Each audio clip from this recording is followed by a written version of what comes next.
How to delete your Bluesky account permanently. Hello everybody. In this video, I'm going to be showing you guys a quick way to delete your Bluesky account permanently.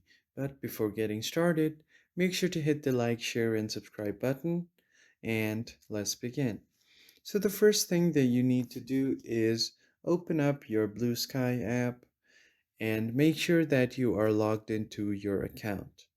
So once you do that, once you get to your account, you just have to tap on the home page at the bottom left corner. And once you are on your home tab, all you need to do is tap on the hamburger menu at the top left corner. It will open up a different menu.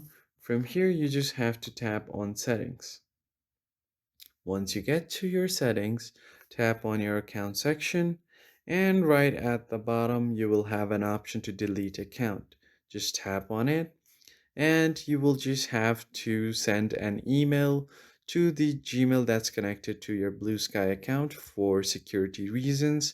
And once the confirmation code has been sent, you just have to enter the code and as well as your password for verification. And after that, you just have to tap on delete my account and your account will permanently be deleted. So that's it for this video. I hope you found this helpful. I will see you guys on the next one.